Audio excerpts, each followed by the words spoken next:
sa kanya eh. So, kumbaga parang nag-grade ka sa kanya. Diba? Dito ka, parang. At talagang hinabol mo pa talaga.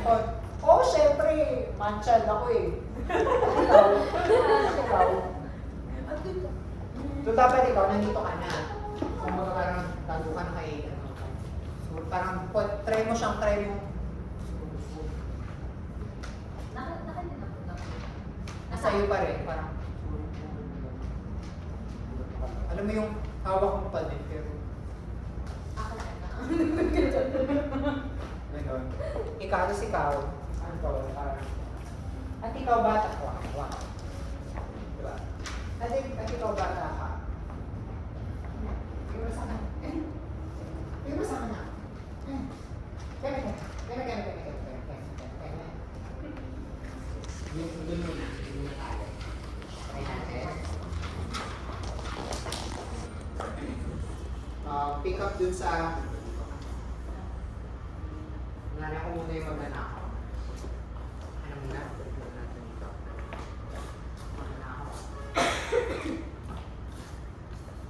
Anton, Ninya, o di ka, marahil makapaglakbay tayo. Yung o di kaya'y. Marahil mas mainam na hindi ka muna nakakulong sa ating bahay. Makalangkap ka man ng simoy ng hangos. Magnanakaw. Go! Oh! Go! Anton! Ang talagang pinaguluan doon! Hindi ko naman hayaang may nakaw pang kung ano sa iyo. Oo, tama. At ikaw, hindi mo ba alam na masama ang pinaggagawa mo? Bata ka ba?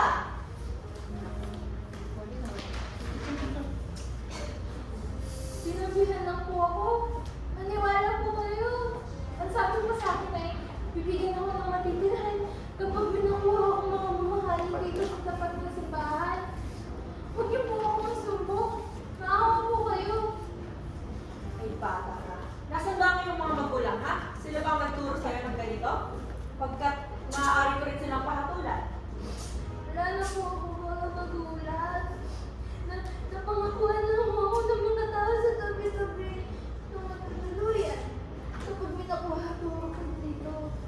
Ay, Diyos mo.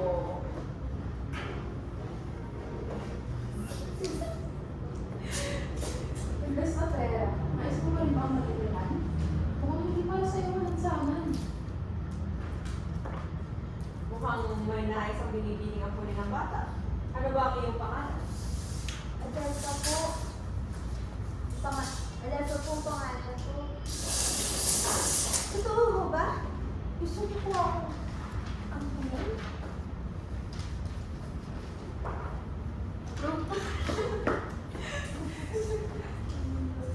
How ba? Nais mo ba bang mangyari sa akin?